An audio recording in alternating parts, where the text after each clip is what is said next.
Hello. How's it going? How you doing? Doing good. How you Mute my doing? shit. What? Mute my shit. I did. So how you doing, honey? I'm doing alright. How you doing? I'm doing very good. Good. So you behave yourself? What does that mean? Did you do good in your studies today? Of course I did. I cut up 2 manatees this morning. Mm-hmm. There was a calf and an adult male. And then I went to 2 other classes. So, yeah. Went and picked a friend up at the airport. Were they live? What, the manatees that I cut up? Yeah. No. But were they prototypes? Well, yeah, they were once living animals. They're dead. I had to cut them up. Why do you have to cut them off? I totally have explained this to you before. It's the place that I work at. Well, I'm volunteering there. It's a lab that cuts up all of the manatees for the Florida Fish and Wildlife Commission because because they're an endangered species. They have to find the cause of death of all of the animals that die. So you don't actually catch one to kill one. No, of course not. You find them dead? Yeah, every single one that dies, it gets put through our facility. They have to report it to the government. Okay. Yeah, necropsies. So why are they dying? Well, the one today, the stillborn calf, they think that its mother abandoned it because it had very little fat stores and it had no seagrasses in its stomach yet. It only had milk, but it had very, very little, so most likely it starved to death after a couple weeks. It probably got separated from its mom. So why do you think in your educated way, why do you think that the mom would abandon the calf? Well, it could be a whole lot of different reasons. Manatees are susceptible to boat strikes, so it could have been that. Sometimes if there's a problem with an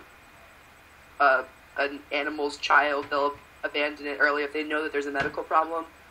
So like dolphins, their sonar is basically X-ray. They can see through their child's body basically. Mm-hmm. And they've found that mothers that can detect that there's an organ problem in their calf won't expend energy to try to save it. So they'll just let them die basically. So why, we're all mammals, right? So we all come from the same category basically. We have a common ancestor. Why won't we abandon our child that is sick, our child that has autism or is that mentally retarded? But historically we have. It's only up until recently that we haven't, honestly. Yes, it's me, accidental birth. Yeah, that's true. That's true. And it's because now we're becoming a more civilized society. What we define as civilized, it's all a human construct. But in the real mammal world, would monkeys abandon their children if they're deformed? I don't know. I guess it would probably depend on the situation. I don't think I could say that every monkey every single time would always abandon its child if it had an issue.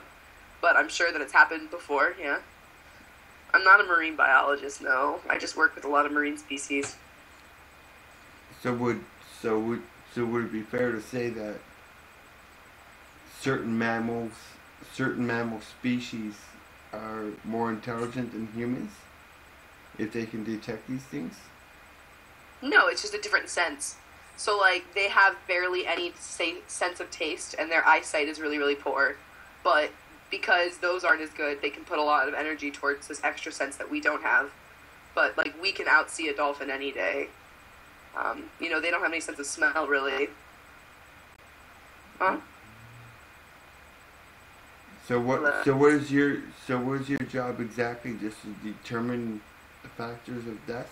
So I was doing something different this summer. That's where all the dolphin pictures and stuff are from. Mm-hmm. Right now, there's a couple different things we have to do. So the biggest part of it is cutting up the animals and finding the cause of death.